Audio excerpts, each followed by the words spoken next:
Hello students. आज हम लोग स्टार्ट करते हैं नई क्लास, जिसमें मैं आपको क्या बताऊंगी, classification of assets. Last class में हमने लाइबिलिटीज उसकी क्लासिफिकेशन और एसेट्स का मीनिंग इतनी चीजें क्लियर कर ली थी।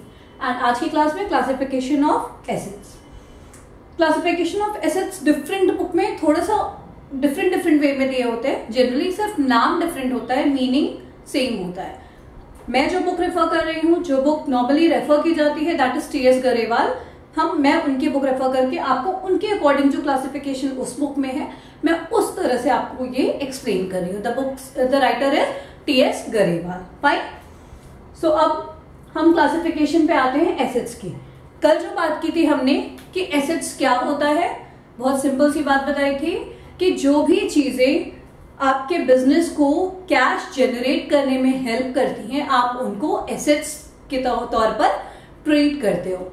जैसे जो फर्नीचर आपने लगाया है अपने बिजनेस में, अब वो फर्नीचर क्या है, आपके कस्टमर्स आते हैं वहां बैठते हैं, या नॉर्मली वो फर्नीचर आपने पूरे बिजनेस को सेटअप करने के लिए भी लगा रखा है, अपने फर्नीचर पे गुड्स रख रखे हैं, तो वो फर्नीचर क्या कर रहा है, वो हेल्प कर रहा है आपके कैश को रीजनरेट करने के लिए। आप अच्छे फर्नीचर्स लगाते हो, कस्टमर को अट्रैक्ट करते हैं वो फर्नीचर, तो फर्नीचर क्या हो गया, एसेट्स हो गए। ठीक है, बिल्डिंग, मशीनरी, जो कुछ भी आप ऐसे इन्वेस्टमेंट करते हो जिनसे कैश को आप जनरेट, जो आपने बेचने के लिए नहीं खरीदा है, जो आपने इसलिए खरीदा है कि आप अपने बिजनेस को और स्मूथ वे में और अच्छे तरीके से रन कर सको, वो क्या होता है, एसेट्स होता है। ठीक, अब इनकी क्लासिफिकेशन, सबसे पहला एसेट्स है टैंजिबल एसेट्स। टैंजिबल एसेट्स वो एसेट्स होते हैं जिनको आप फिजिकली एग्जिस्ट करते हैं, जिनको आप टच कर सकते हो, जिनको आप देख सकते हो, वो होते हैं टैंजिबल एसेट्स। फाइन। इसका छोटा सा डेफिनेशन लिखते हैं। I won't go in depth की डेफिनेशन क्या है, आपको बस समझना है। तो टैंजिबल एसेट्स बेसिकली ये होता है those assets which exist physically. Fine. अब इनके एग्जाम्पल्स क्या क्या हो सकते हैं, इनके एग्जाम्पल्स हो सकते हैं जैसे मैंने अभी बताया, फर्नीचर, आप उनको टच भी कर सकते हो, उनको देख भी सकते हो, वो बिजनेस को बढ़ाने में हेल्प भी करते हैं। ठीक, land, building, machinery, plant, everything, ये सब चीजें क्या है, टैंजिबल एसेट्स हैं। कुछ और चीजें जो भी आपके दिमाग में आए, आप उनको सोचो कि क्या ये टैंजिबल एसेट्स है, क्या ये नहीं है। ये आपको थोड़ा सा और क्या बोलते हैं, अपने दिमाग को आपको और ज्यादा यूज करना है, कोशिश करनी कि मैं और क्या सोच सकता हूँ जो कि एसेट्स है या नहीं है। फॉर एग्जाम्पल, मैं एक एग्जाम्पल बताती हूँ। बिजनेस में सारे सामान जो कुछ भी हैं, वो तो आपको क्या कर रहे हैं, बिजनेस इंक्रीज करने में, जो एसेट्स है वो बिजनेस इंक्रीज करने में हेल्प कर रहे हैं। ठीक, पर जो बिजनेस के स्टाफ होते हैं, एम्प्लॉयज होते हैं, क्या उनके बिना बिजनेस रन कर सकता है, नहीं कर सकता है। जनरली आप नहीं कर सकते हो रन। आपको स्टाफ की अगर जरूरत है, अगर बड़ा बिजनेस है तो आपको स्टाफ की जरूरत पड़ेगी। आप उनके बिना बिजनेस रन नहीं कर सकते। तो एक तरह से वो भी तो हेल्प कर रहे हैं ना बिजनेस को इंक्रीज करने में, आपको कैश जनरेट करने में स्टाफ भी हेल्प कर रहा है। बट क्या वो स्टाफ आपके एसेट्स हैं और आप उनको देख भी सकते हो, फिजिकली भी एग्जिस्ट करते हैं, वो टच भी कर सकते हो, तो क्या वो स्टाफ या क्या वो एम्प्लॉइज टैंजिबल एसेट्स हैं? This is the question. Think about it. क्या है, नहीं है। क्यों नहीं है? सबके दिमाग में क्वेश्चन आया होगा, क्यों नहीं है? इसलिए नहीं है क्योंकि ओनर का या बिजनेस का उन स्टाफ पे कंट्रोल नहीं है। फाइन। क्यों नहीं है? क्योंकि ओनर का या स्टाफ का उन बिजनेस पे कंट्रोल नहीं है। फाइन। जैसे कि अब वो स्टाफ है, एम्प्लॉय है, उन्हें आज वो इस कंपनी में है, कल उन्हें दूसरी कंपनी से बड़ा ऑफर आया, वो वहां चले जाएंगे, तो बिजनेस उसमें कुछ नहीं कर सकता। They are just paying their contract. ठीक है, वो अपना कॉन्ट्रैक्ट पूरा कर रहे हैं। तो एम्प्लॉयज होते हैं वो एक कॉन्ट्रैक्ट में बंधे होते हैं, इसलिए एम्प्लॉय को आप अपना प्रॉपर्टी, अपना एसेट्स नहीं मान सकते हो। लेकिन हाँ, एम्प्लॉय बिजनेस को इंक्रीज करने में हेल्प जरूर करते हैं, but they are not assets. Fine. Then coming to intangible assets. अब इनटैंजिबल एसेट्स क्या हो सकते हैं? Intangible assets which cannot which cannot be touched or which cannot be touched or they do not exist physically, जो physically exist नहीं करते हैं या जिनको टच नहीं किया जा सकता है। इसमें क्या एग्जाम्पल हो सकता है, सोचो आप। भाई हमें तो ये समझ में आ रहा था कि अभी जो जो चीजें हैं हम जो दिख रही हैं हमें वो मेरे एसेट्स हैं। ऐसी कौन सी चीजें जिनको हम टच भी नहीं कर सकते, जो फिजिकली एग्जिस्ट भी नहीं कर सकते, लेकिन वो एसेट्स है बिजनेस के लिए, वो संपत्ति है। ऐसी कौन सी संपत्ति है बताओ? वो संपत्ति जिनको आप टच नहीं कर सकते और जिनको आप जो फिजिकली भी एग्जिस्ट नहीं करते है, ऐसी संपत्ति। इसमें पहला नाम आता है, इसकी एग्जाम्पल लिख रही हूं मैं यहां पर, ठीक है? इसकी एग्जाम्पल लिख रही हूं। सबसे पहला नाम आता है goodwill. Now what is goodwill? Okay, goodwill को हिंदी में बोलते हैं साख। गुडविल का मतलब होता है कि आपके बिजनेस का जितना नाम है, ठीक है, जो बिजनेस का नाम है, नाम मतलब कंपनी का नाम नहीं, कंपनी का जो क्रेडिट है। जैसे कि अगर आपको कहीं पर जाना है, अगर आपको बर्गर खाने जाना है, एज सिंपल एज दैट, अगर आपको बर्गर खाने जाना है, आपके दिमाग में सबसे पहले क्या क्लिक करता है? मैकडी। मैकडी जाएंगे, वहां पे बर्गर खाएंगे, ठीक है? तो अब क्या है मैकडी, ये कैसे आया? ये रेफरेंस से आया। मैंने बहुत सारे एड्स देखे, लोगों को देखा, बहुत ज्यादा पॉपुलर है, उससे मुझे पता है कि मैकडी का बर्गर जो है वो बहुत अच्छा है, तो मैं मैकडी जाऊंगी। तो ये जो हमारे दिमाग में नाम आया ना, जिसकी वजह से हम मैकडी गए, मैंने और कहीं ट्राई नहीं किया, मैंने किसी और जगह पर नहीं देखा, मैंने अपना पर्स उठाया और मैं कहाँ गई? मैकडी गई। तो ये किस वजह से हुआ? ये मैकडी की गुडविल की वजह से हुआ, ठीक है? अब जैसे आपको कुछ कपड़े खरीदने हैं, ठीक, कुछ कपड़े खरीदने, तो आपके दिमाग में एक सेट ब्रांड है कि भाई मैं तो कपड़े जो है इसकी क्वालिटी बड़ी अच्छी होती है, मैं यहीं पर जाऊंगा। वो कोई भी ब्रांड हो सकता है, बी इट एनीवन। वो क्या है? वो उस ब्रांड की गुडविल है, जो उन्होंने अपना नाम एस्टैब्लिश किया। ऐसे ही कोई छोटा बिजनेस भी अगर वो अपना क्रेडिट स्टैब्लिश कर लेते हैं मार्केट में, कि आपको अगर लोकल शॉप से कहीं से आपको जाके 4 फर्नीचर लेने हैं, तो आपके दिमाग में सेट है कि भाई नीलकमल का फर्नीचर जो है वो बेस्ट है, मुझे तो वहीं जाना है, तो आप नीलकमल का फर्नीचर लेकर आ जाते हो। वो क्या है? वो उनकी गुडविल है, ठीक? तो इस गुडविल की वजह से जो बिजनेस बढ़ता है, ठीक है, इस गुडविल की वजह से जो बिजनेस बढ़ता है, वो भी तो बिजनेस को बढ़ाने में हेल्प कर रहा है। तो इसलिए गुडविल को हम क्या बोलते हैं? Intangible assets. भाई ये नाम जो है ये कहीं दिख नहीं रहा, इसको हम टच भी नहीं कर सकते, ठीक है, लेकिन इसकी वजह से बिजनेस को इंक्रीज करने में हेल्प मिलती है, इसलिए ये क्या है? इनटैंजिबल एसेट्स, ठीक, जिसको आप टच नहीं कर सकते, जो फिजिकली एग्जिस्ट नहीं करती है। Now second is intangible assets के बारे में बता रही हूं अभी मैं, simple. Patent. What is patent? Patent क्या होता है? Can anyone think about it? कभी सुना है इसके बारे में? जो भी कंपनी, जैसे किसी कंपनी ने कुछ अपना इन्वेंशन किया है, ठीक, आपने या किसी ने भी एक कुछ नया फ्लेवर बनाया है खुद से, ठीक, और वो बहुत ज्यादा पॉपुलर हो गया, आपने क्या किया? उसको पेटेंट करवा लिया। भाई आपने एक स्पेशल सॉफ्ट ड्रिंक बनाई अपने घर के होम रेमेडी से, कुछ इंग्रेडिएंट से, होम इंग्रेडिएंट से आपने कुछ सॉफ्ट ड्रिंक बनाई, ठीक, उसका आपने नाम रख दिया, सपोज कुछ भी नाम आप सोच सकते हो,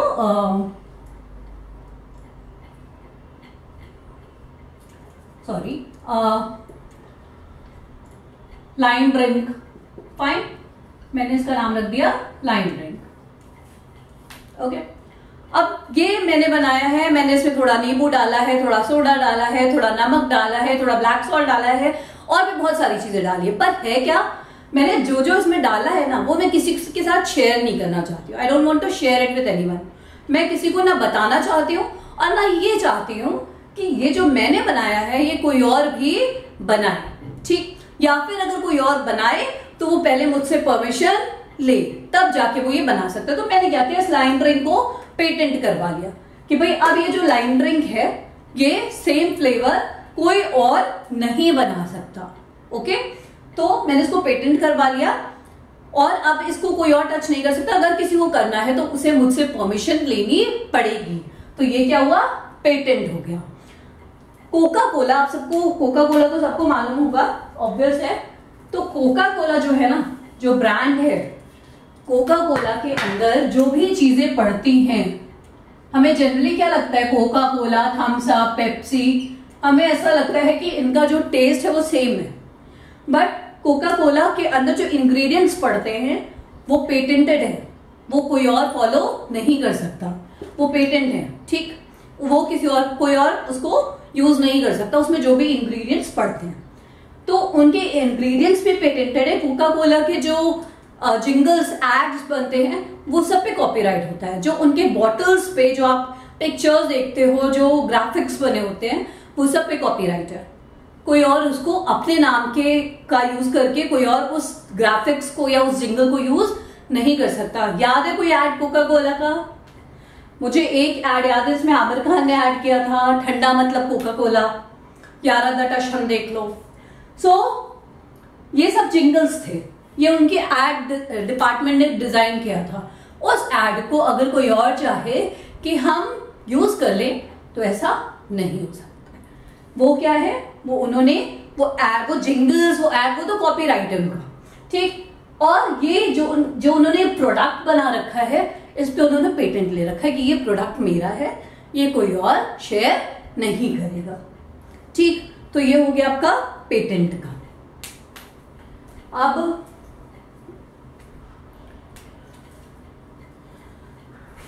गुडविल हो गया, पेटेंट हो गया। एक चीज और होती है इंटैंजिबल एसेट्स में, वो होती है ट्रेडमार्क। वो क्या होती है, ट्रेडमार्क। ट्रेडमार्क क्या होता है भाई? ट्रेडमार्क ये होता है, मैं अभी इस हिसाब से पढ़ा रही हूं कि आप एकदम स्टार्ट कर रहे हो अकाउंट्स का। ठीक है, ये सारी चीजें आपको जब बैलेंस शीट में आएंगी तो इसके इफेक्टिव कैसे इसको यूज करते हैं हम बैलेंस शीट में, वो पता चलेगा। बट अभी क्या है, अभी मैं इसका सिर्फ और सिर्फ मतलब समझा रही हूं। फाइन, तो ट्रेडमार्क क्या होता है? ट्रेडमार्क किसी भी कंपनी का वो डिजाइन या वो लोगो कह सकते हो आप, जो उसको बाकी से डिफ्रेंशिएट करता है, वो होता है ट्रेडमार्क।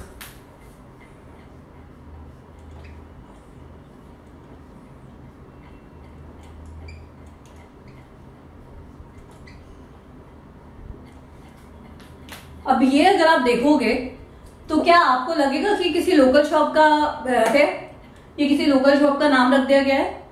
आपको मालूम है कि किसका है? ये मैकडॉनल्ड्स का ही है, मैकडी का ये लोगो है बड़े क्लियरली। या मैकडी का जो ये लोगो है, जो एम वो बनाते हैं बड़े स्टाइल में, I think I am not able to kind of this, जो एम वो बनाते हैं वो भी उनका क्या है, लोगो है। ठीक, तो दैट इज देयर ट्रेडमार्क, कि वो इसको ऐसे डिजाइन करते हैं। ये कुछ इंटैंजिबल एसेट्स थे। अच्छा, कुछ और चीजों के बारे में हम सोचते हैं। ये तो चलो जो बुकिश है वो, अब हम थोड़ा सा बियॉन्ड द बुक्स भी जाके सोचते हैं कि और क्या हो सकते हैं जो टैंजिबल एसेट्स है या इंटैंजिबल एसेट्स है। जैसे अभी रिसेंटली क्या हुआ है, रिसेंटली बायजूस जो कंपनी है उन्होंने आकाश इंस्टीट्यूट को खरीद लिया है। ठीक है, कुछ लोगों को पता होगी, कुछ को नहीं पता होगी, फिर भी तो बायजूस ने क्या किया, आकाश को खरीद लिया। आकाश के जो भी कस्टमर थे, ठीक है, कस्टमर यानी जो स्टूडेंट्स थे, जो जिन्होंने एनरोल किया था, वो पूरा डेटाबेस किसके पास आया, बायजूस के पास आ गया। ओके, वो पूरा डेटाबेस बायजूस के पास आ गया। बायजूस के लिए वो डेटाबेस क्या होना चाहिए, वो डेटाबेस एक्चुअल में क्या चीज है, एसेट्स है या नहीं है? डेटाबेस इज ऑलवेज, डेटाबेस किसी भी कंपनी में डेटाबेस जो होता है, जैसे वो हमेशा क्या होता है, वो हमेशा एसेट्स होता है, इनटैंजिबल एसेट्स होता है। Database is always intangible assets. Database आपको हमेशा किसी भी कंपनी को बहुत फायदा देता है। आकाश का जो डेटाबेस बायजूस को मिला, that is very much beneficial for them. भाई जो अगर पूरा डेटाबेस दिया होगा आकाश ने, तो डेटाबेस में कितने कैसे स्टूडेंट्स होंगे? कुछ जिन्होंने एनरोल कर लिया होगा, कुछ जिन्होंने सोचा तो होगा एनरोल करने का बट नहीं कर पाए होंगे, ठीक है, कुछ जो आए होंगे बट एनरोल नहीं किया होगा। तो ये जो तीनों कैटेगरीज है, ये तीनों का डेटाबेस होगा आकाश के पास। आप जब भी किसी इंस्टीट्यूट में जाते हो तो आपको फॉर्म भरवाया जाता है, तो आप जब फॉर्म भरते हो तो उसमें अपने पूरे डेटा डालते हो, नंबर डालते हो, ईमेल आईडी डालते हो, इसी को हम पूरा डेटाबेस बोलते हैं। तो आकाश के पास ये सारे डेटाबेस है। अब ये सारे डेटाबेस किसके पास गए? बायजूस के पास। तो बायजूस जो जिन्होंने एनरोल करवा लिया था दैट इज ओके, जिन्होंने सोचा तो था बट नहीं करवा पाए थे, या जो आए लेकिन उन्होंने सोच के भी मतलब उन्होंने एनरोल नहीं कराया, उन्हें आकाश पसंद नहीं आया, उन्होंने एनरोल नहीं कराया, तो ये सारे जो डेटाबेस थे ये क्या है? बायजूस के लिए चांस है कि हम इन्हें दोबारा से कन्वर्ट कर सकते हैं, ठीक है। तो वो क्या हो गए बायजूस के लिए? इंटैंजिबल एसेट्स हो गए, ठीक है। ये तो किसी भी कंपनी के लिए डेटाबेस हमेशा एसेट्स होता है, बहुत बड़ा एसेट्स होता है, बिकॉज डेटाबेस अगर कन्वर्ट होए और सही हाथ में पड़े, सही लोगों के पास जाए, सही तरीके से यूज किया जाए, तो वो डेटाबेस बिजनेस को बढ़ाने में बहुत हेल्प करता है।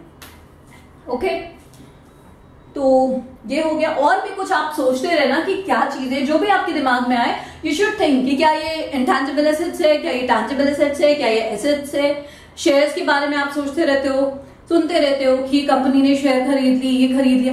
What are share? Shares are assets और नॉट, ठीक है। Do think about it and ask question कि क्या है क्या नहीं है। ओके, वैसे शेयर्स एसेट्स होते हैं बट इसके बारे में आपको भी सोचना है।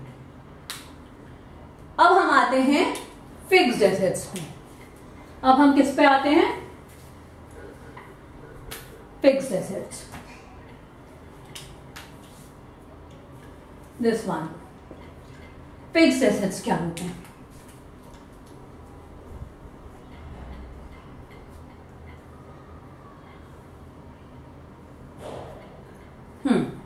तो फिक्स्ड एसेट्स जो है वो एसेट्स होते हैं जो इस पर्पस से खरीदा नहीं गया है कि उन्हें बेचना है, ठीक। आपने कोई बिजनेस स्टार्ट किया, आपने जमीन खरीद ली, आपने एक बिल्डिंग खरीद लिया, आपने कुछ मशीनरी खरीद ली, आपने एक पूरा प्लांट सेटअप कर लिया, ये सारे आपने खरीदे तो, लेकिन इसलिए नहीं खरीदा कि आप जमीन बेच दोगे या आप बिल्डिंग बेच दोगे। आपने उसको इसलिए खरीदा कि आप उन सबको यूज करोगे अपने बिजनेस को बढ़ाने में, अपने बिजनेस का ग्रोथ करने में। तो वो सारे एसेट्स क्या होते हैं? वो फिक्स्ड एसेट्स होते हैं, ठीक है। All these assets are fixed assets. इसका मैं एग्जाम्पल लिख देती हूँ, वो ज्यादा इजी होगा। इसके एग्जाम्पल में आएगा land, building, machinery etcetera. Fine. Current assets. So what are current assets? ये एसेट्स ऐसे एसेट्स होते हैं जो बिजनेस में इसलिए रखे जाते हैं ये सोचकर कि इनको हमें जल्द से जल्द कैश में कन्वर्ट कर लेना है। कि है तो बिजनेस में एज एन एसेट्स हैं, पर इन्हें हमें क्या करना है? जल्दी से जल्दी कैश में कन्वर्ट कर लेना है। तो ये एसेट्स होते हैं करंट एसेट्स। अब इसका एग्जांपल क्या होता है? इस करंट एसेट्स का डेफिनेशन अगर लिखना है, current assets these are retained in a business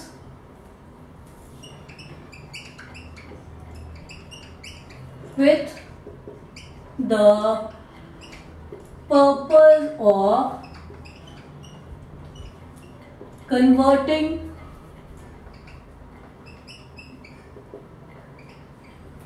them into cash. अब आप ये सोचो कि भाई क्या चीज ऐसा है जिसको हम इसलिए रखते हैं कि उसे कैश में कन्वर्ट करना है? ऐसी क्या चीज है? सबसे सिंपल, वेरी सिंपल। सबसे पहले तो आप जो गुड्स खरीदते हो वो बेचने के लिए तो खरीदते हो, वो रखने के लिए तो खरीदते नहीं हो। आपने गिफ्ट्स की शॉप खोली तो गिफ्ट्स आपने किस लिए रखा है? बेचने के लिए रखा है ना, कि उसे कैश लेकर आओ, आप कैश अर्न करो। आपने गिफ्ट्स तो रखने के लिए नहीं खरीदा है। तो गुड्स क्या है, करेंट एसेट्स है। फाइन, क्योंकि आपने क्यों रखा है गुड्स को, इसलिए रखा है कि आप उन्हें जल्दी से जल्दी कैश में कन्वर्ट कर सको। डेटर्स क्या होते हैं, कल मैंने शायद बताया था, डेटर्स जिनको आपने कुछ उधार में दे रखा है, ठीक है, कुछ चीजें दे रखी हैं, तो वो क्या होंगे, वो आपको जल्दी से जल्दी कैश देंगे, वो आपके डेटर्स होते हैं, उन्हें आपको पैसा देना है, तो वो डेटर्स होते हैं, वो भी करंट एसेट्स में ही आते हैं, क्योंकि वो आपको जल्दी से जल्दी अपना उधार चुका देंगे। ठीक है, आपने क्या किया, डेटर्स को उधार दिया, क्यों दिया उधार, भाई आपका सेल बढ़ेगा, आपने अगर थोड़ा सा और उधार दे दिया तो वो जो बंदा नहीं लेने वाला था वो भी उस चीज को ले लेगा, वो सोचेगा ठीक है अगर उधार मिल रहा है मैं नेक्स्ट मंथ पे कर दूंगा, 50,000 का सामान आपने उधार दे दिया, 50,000 वो आपको नेक्स्ट मंथ दे देगा। तो अब वो क्या हुआ, 50,000 से आपकी सेल बढ़ गई, तो वो आपके डेटर्स हो गए, 50,000 वो आपको नेक्स्ट मंथ दे देगा। तो आपने डेटर्स क्यों रखे थे, क्योंकि आप उसे कैश में कन्वर्ट कर सको। ठीक, नाउ कमिंग टू, थोड़ा सा बचा है, मैं फटाफट से फिनिश करती हूं।